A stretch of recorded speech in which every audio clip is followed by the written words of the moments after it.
Yeah, it's very important, and I think you're alluding to organization as well, right? Right. You have a schedule, and um, everything is accounted for. One thing that I remember reading on an article on the internet was instead of having 30 things to do in a day or 35, because everyone thinks they could do everything, just have six, just have Yeah. seven, even if two of them are just menial tasks like exercise or take out the dishes or clean the, just Yeah. something as simple as that. It's an accomplishment.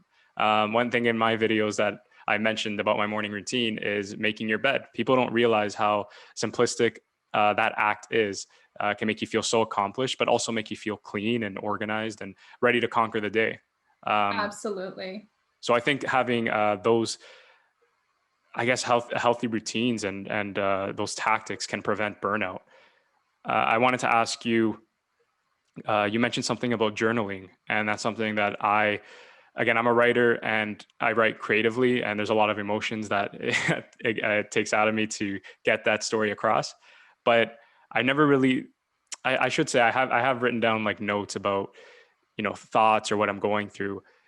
Is that helpful? Is that something you do as well when you speak of journaling?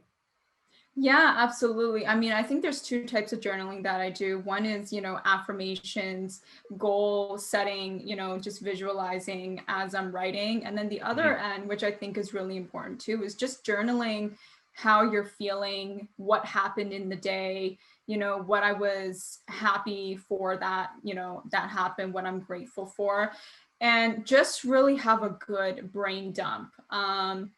Again, I think burnout comes, I would say, 95% of it does come from the mental end and our thoughts and our emotions. Right. And a lot of times our mind is going 100 miles a minute, and what really helps me is just taking a moment, and especially in the morning, I typically journal only in the morning or in the evening, unless I'm really having like a busy day, a stressful day, and I need to brain dump. So everything that you're just thinking in your head, that voice in your head that would just continue talking, I put that on paper, and it's a really, really good release. It helps me relax more. It helps me get back in the zone and get focused and present.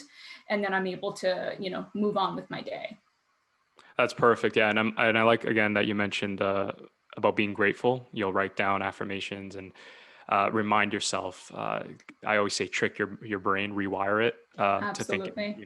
The even the littlest things like I'm grateful for my AirPods Yeah. in my ears. Right.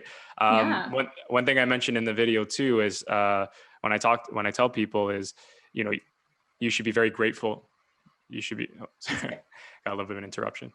Um, you should be grateful for if you're listening to this podcast that you have internet, that you have that accessibility. A lot of people don't even have that at all. So we don't realize, and I'm guilty of this. I'm not at all clean. Where you know, we get carried away with ourselves, and I think it's a generation thing where we think we have so much and we forget um, what we have. But Absolutely. speaking about that, and again back to this whole idea of social media, because I'm a just kind of understanding what our generation goes through. And especially with the pandemic, it's brought to light a lot of other issues and especially mental health.